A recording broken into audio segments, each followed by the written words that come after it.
Hi YouTube. Okay, so this is literally like my 5th time trying to record this video. I am not technologically savvy whatsoever. I clearly don't know what I'm doing. I've tried to record a video on my MacBook, which apparently Photo Booth no longer does. So that goes to show you how out of the loop I am with most things. But that being said, let's go ahead and just jump right into it. I'm going to go ahead and just preface this video by saying this is not in any way intended to be a new YouTube channel, maintained or established YouTube channel. I really have no intention whatsoever on engaging in content, seriously. The purpose of this video is, just to start off by saying I typically am a consumer of YouTube. I love to watch fashion videos. I love designer items and to learn more about different shoes. I particularly love designer shoes. Some of my favorite brands are like Holt Gaia, Manolo Blahnik. I love a platform. I love a heel. Just love shoes. And so what really prompted this video is the fact that there were a pair of shoes I came across that I kind of spontaneously purchased that I tried my best to find information on out there on the web and could not find any information about whatsoever. And they were a pair of shoes that, I just found that really odd for a variety of reasons. It's a reputable brand. It's a pretty classic style of shoe, and there was no information on it. And so my goal for today, before I changed my mind, was to share information with you as a fellow shoe lover, I'm sure, so that if you were to come across it, you'd be able to kind of take advantage and make some really smart decisions on your part. So that being said, I don't want to spend a ton of time just talking endlessly about it. We can just go ahead and jump right in. And so the shoe brand that I will be talking about today is no other than Stuart Weitzman, okay? Stuart Weitzman is pretty infamous, right? I mean, who doesn't know about the Highland boot? For his Highland over-the-knee, thigh-high, gorgeous leather boot, was incredibly popular a few years past, comes in a variety of different colors. I did try to purchase a pair of Highland boots. Personally, didn't find them super comfortable, but I think that could have just been me getting the wrong size. This was a long time ago. Now I have since gone back and tried a different pair, a similar pair of like more lug style thigh-high boots by him, and they are amazing. Like the quality, construction, the butteriness of the leather, just beautiful, stunning boots. And they're just fun to wear. And so I've checked that box. The nudist shoe collection, right, with Stuart Weitzman, I mean, it's infamous, right? Barely There, sexy, sleek sandal. I mean, they're just beautiful. Personally, didn't find them super comfortable. I did have a pair that I've gotten rid of. I do have 2 pairs of the Stuart Weitzman Hollywood shoe, which is beautiful, so fun to wear. They're just not super practical. They're a platform, stiletto heel. You can't wear them super frequently. But that being said, let's kind of get back into what led to today's video. So what I was looking for in particular was the perfect black pump, right? I mean, how many of us are on the search for like that perfect pump? And when I mean perfect pump, I'm talking about something you can wear date night, maybe to the office, to a wedding, 4 to 5 hours, feel good in, feel sexy in, but feel comfortable with, right? You don't want to compromise, your comfort and being able to actually enjoy your night just for the shoe itself. Now, in my opinion, when I think about the perfect, what most people would consider to be like the perfect sexy pump, I think of Christian Louboutin So Kate.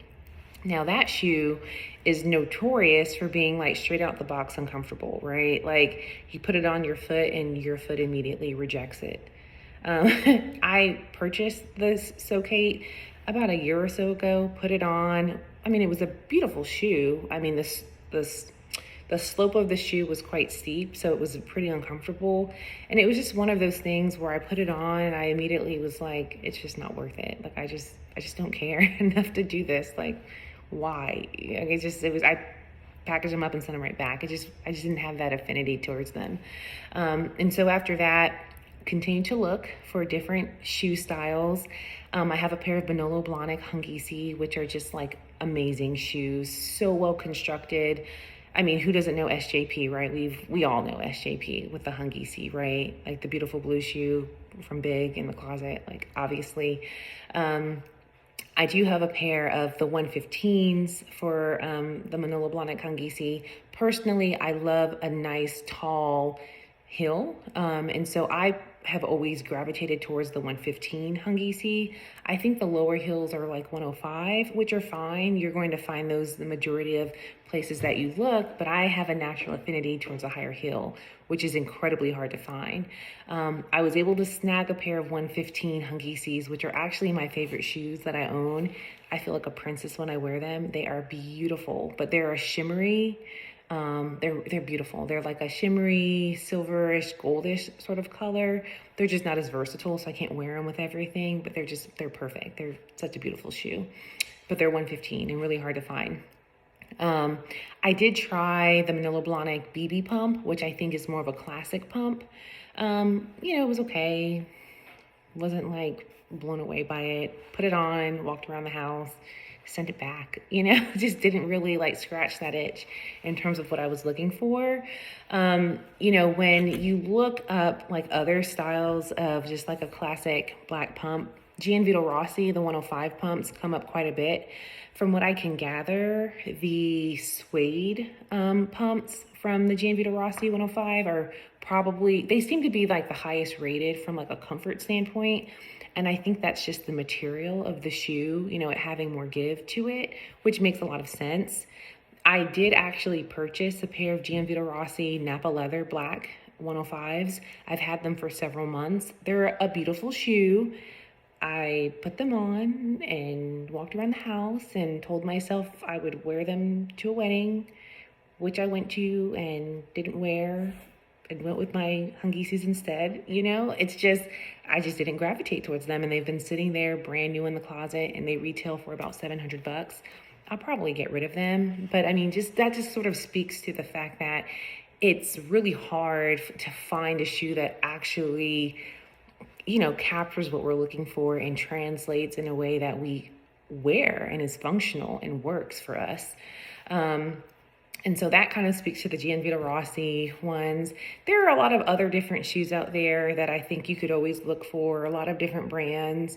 I think it, of course, depends on your budget, what your preference is.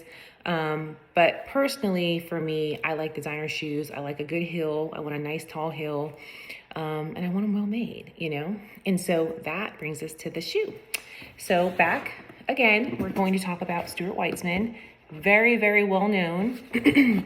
Usually, in my opinion, most well known for his Highland boots, for his nudist collection. But one style of shoe that nobody really talks about are his pumps.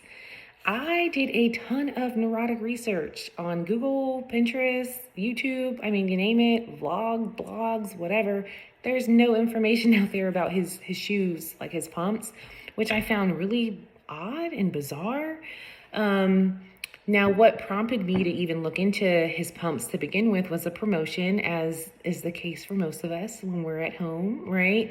A 25% off little notice came through my cell phone, and just out of curiosity, I went on his website and just looked at like my sizes to see what they had in stock. And so this shoe in particular is called the Stuart 110 pump, 110 being for millimeter.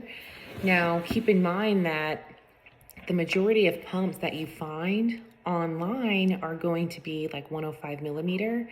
I personally, like I said, I love a nice heel. I gravitate naturally towards 110, 115. I think the So Kates are 120. And so this, in my opinion, is going to be the closest you're going to come to a So Kate dupe. Now, if we look at the shoe, right,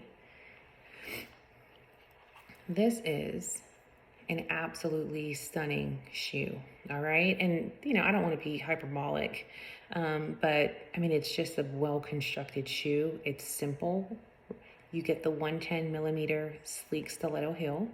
Simple, cap on the bottom, right? I will say that it looks like, in my opinion, Stuart Weitzman has a slightly like longer toe box. And so depending on how you are, you know, if you're a little bit more insecure about your feet or your toes, you don't, some people are kind of funny. They don't want their shoes to look long. I would say that might be a concern of yours. It's not a concern of mine. And I can explain why that is. So when it comes to So Kate, right, the shoe, beautiful, everybody loves the So Kate. You put it on, your foot immediately rejects it because it's so uncomfortable. I think that is in part due to the toe box being really narrow for a lot of people, which is why most folks, when you read about it, they talk about sizing up like 2 different sizes, which is just absurd to have to do. I think that is in part because of the slope of the shoe, of course, and also the toe box. Now, if you look at this shoe, really long toe box, which of course is going to accommodate your foot and make it more comfortable to wear. You have a really simple kind of silhouette of the shoe, right? And so you get the classic look, but you still get that sexiness. And you have to keep in mind that the majority of shoes out here that are advertised as being that perfect pump are a 105. The fact that this is 110, and again, this could just be me being like a heel girl. To me, that's a game changer. You know, they're not the same. 105 and 110, not the same. And so you get that just a little bit extra sexiness with the shoe. And it translates in your legs and how you look in a suit and a dress and that sort of thing. Additionally, I will say that the black, from what I can gather, the 110 pump, it comes in a variety of different colors. Not a ton, but you know, some funky different colors. I do think it only comes in a patent leather black. I didn't see like a Napa leather black.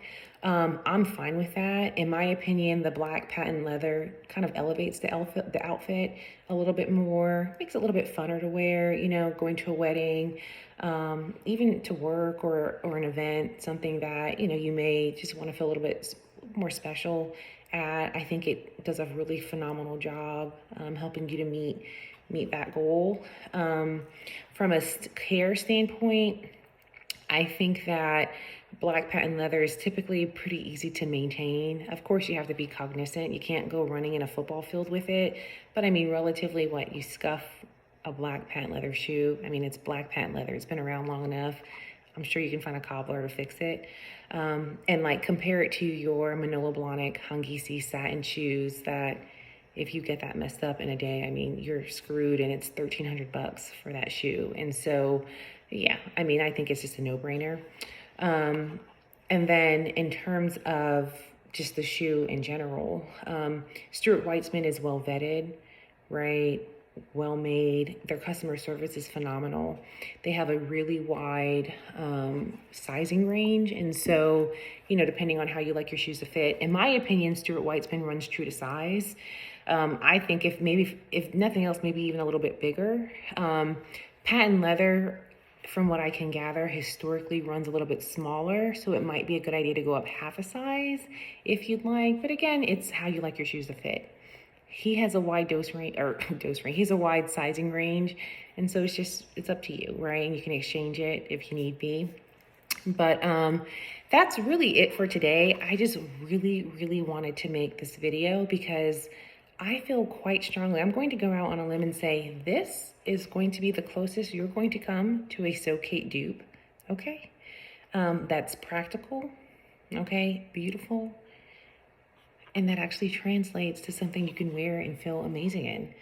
I mean, stunning, absolutely stunning. And so I hope that this video brings you a little bit of joy and light. You know, not too much spending, but in a way that is intentional and just helps you to feel great. Thanks.